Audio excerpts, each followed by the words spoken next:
Hello YouTube family, કેમ છો? જય માતાજી, ગુડ મોર્નિંગ બધાને. તો અત્યારે વાગી ગયા છે 10 અને જયદીપ જ્યાં છે ઓફિસે અને હમણાં બપોર આવતા રહેવાના છે. અને યતરાજભાઈ છે ને નીચે અત્યારમાં નાહી ધોઈ અને રમવા વહી ગયા છે.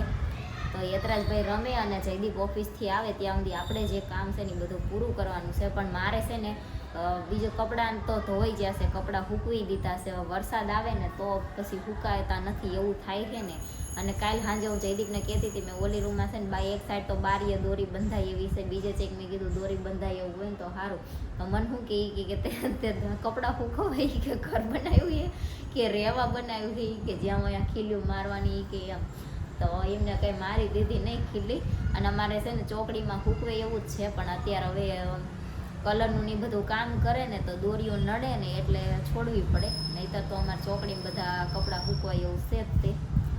તો આવું બધું છે અત્યારમાં. અને મારે છે ને જાવું છે નાવા, પણ હું કલરવાળા ભાઈની વાઈટ હતી, મેં કીધી આવીને એમનું કામ કરવા માંડે એટલે પછી હું છે ને જાઉં નાવા. તો એ આજ સવારમાં છે ને બીજી સાઈડ જોવા વહી ગયા હતા, તો હજી આવ્યા નથી. તો મેં જયદીપને ફોન કર્યો, મેં કીધું તમે પૂછી જો એ આવવાના છે કે નથી આવવાના તો ખબર પડે એમ. તો એમને ફોન કર્યો ને કે બીજી સાઈડ જોવા વહી ગયા હતા, તો હવે આવે છે કે તારે નાવું હોય તો તું નાહી લે. પણ યતરાજ નીચે વહી ગયો છે ને હું અંદરથી ગ્રીલ બંધ કરીને નાવા બેસી જાઉં ને તો પછી ખખડાવે ને તો ખબર પડે નહીં, અને હું નાહી રહું ત્યાં સુધી એમને ઊભું રહેવું પડે. તો હું છે ને મેં કીધી ભાઈને આવે પછી આપણે નાહી લેવી, બીજું બધું કામ તો પતી ગયું છે. હવે બપોરનું જમવાનું બનાવવાનું છે. હવે જમવાનું પછી હું બનાવવું છે એ વિચારવી. તો પહેલાં છે ને થોડીક ચા પી લેવી અને ત્યાં પછી એ ભાઈની આવી જાય એટલે આપણે નાહી લેવી. અને કાલ છે ને અમે પંખા ને ઝુમરને જોવા ગયા હતા. તો પંખા છે ને ઓલરેડી અમે 3 પંખા લઈ, અને મેં તમને વિડીયોમાં જે બતાવ્યો તો એ અમે સેમ ટુ સેમ 3 પંખા લઈ આવ્યા છીએ. અને 2 રૂમમાં તો સેફ તે, પણ હોલમાં 2 પંખા નાખવાના હતા, એક રસોડામાં નાખવાનો હતો, એટલે 3 પંખા લાવવાના હતા. પણ હું જયદીપને એમ કીધું, મેં કીધા બેડરૂમમાં રહ્યો ને એવડો રસોડામાં નાખી દઈને બેડરૂમમાં નવો પંખો નાખી દેવી, પછી હવે કરે એમ ખરા. તો 3 પંખા ફાઇનલ કાલ લઈ આવ્યા છીએ. અને હવે ઝુમર લાવવાનું છે જે 2 પંખાની વચ્ચે રહેશે એ. તો એ અમે જોઈને આવ્યા છીએ. અમને છે ને 4-5 દુકાનો ફર્યા, પણ કંઈ બહુ ધ્યાનમાં આવતા નહોતા. પણ એક પછી છે ને ગમ્યું છે થોડુંક, એ તે બહુ નહીં આમ થોડુંક ગમ્યું છે. તો એ પછી છે ને આજે એવું લાગે ટાઈમ મળે ને તો જયદીપ બપોર આવતા રહે પછી જઈશું તો લઈ આવશું. એટલે રમેશભાઈ આવે ને તો એ હારોહાર સીલિંગમાં ફિટ હોતન થઈ જાય, કેમ કે આજ હોલમાં લગભગ કલર થઈ જશે. એટલે સાંજે રમેશભાઈ આવે ને તો પંખા ને ઝુમર ને બધું હારોહાર ફિટ કરી દે, એવું બધું કામ છે. અને આજ પછી જવાનું છે અમારી મેન જે 12 હાખ રહી ને એ 12 હાખ તોડવાની છે, અને અહીંયા છે ને પથ્થરની નાખવાની છે. તો એ 12 હાખના પથ્થર લેવા હોતન જવાનું છે. કાલ જયદીપ જતા હતા તો વરસાદ શરૂ થઈ ગયો, એ કંઈ જ્યાં નહીં. તો એ મને એમ કહેતા હતા એ કે કાલ છે ને આપણે 2 જઈશું. એટલે એ કે આપણે રસોડાને પથ્થર લીધો એવો જ તે કે લેવો છે કે કંઈક અલગ લેવો છે, કે તું આવજે એટલે થોડીક ખબર પડે એમ તને કે કયો લેવો છે કયો નહીં, કે અહીંયા અલગ અલગ હોય તો તું જોઈ લેજે. તો આજ હવે છે ને એ 2 કામ પતાવવાના છે. પણ વરસાદ ના આવે ને તોય 2 કામ થશે. જો વરસાદ આવી જશે ને તો પછી 2માંથી એકય કામ નહીં થાય, કેમ કે વરસાદ આવે ને તો ધબધબાટી બોલાઈ જાય છે, એટલે પછી કાંઈ થતું નથી.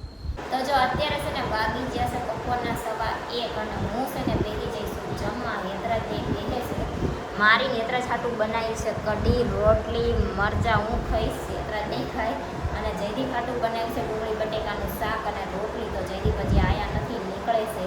તો એ આવશે પછી જમી લઈશ. અને મને લાગી છે ભૂખ, એટલે હું બેસી જઈશું જમવા. તો હાલો હવે જમી લઈશ.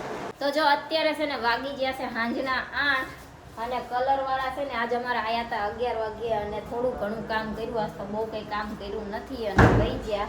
અને અત્યારે ભાઈ પાછા રમેશભાઈ આવી ગયા છે લોહી પીવા. એ અમારું પીવે કે અમે એમનું પીવી, રામ જાણે હવે, બરોબર ને? જેનું મળે તેનું પી લે. અને આજે નવા પંખા લાયા ને ફિટ કરવા રમેશભાઈ આવ્યા છે. અને આ જે નવા પંખા રહ્યા ને એ અમે લાયા છીએ હેવલ્સ કંપનીના, બરોબર? અમારી તિજોરીમાં થોડાક મેચ થઈ જાય એવા છે. અને હવે આ પંખો જયદીપ એમ કહે છે થોડો ધીમો ફરતો હોય એવું લાગે છે, કેમ કે અમારા બેડરૂમમાં જે પંખો હતો ને જો અત્યારે અમે કાઢી નાખ્યો ને એ પંખો નાખવાનો છે રસોડામાં. હવે એ પંખો ફિટ કરે રમેશભાઈ, પછી એવું લાગે કે આનો પવન વધારશે ને ઓલાનો ઓછો છે.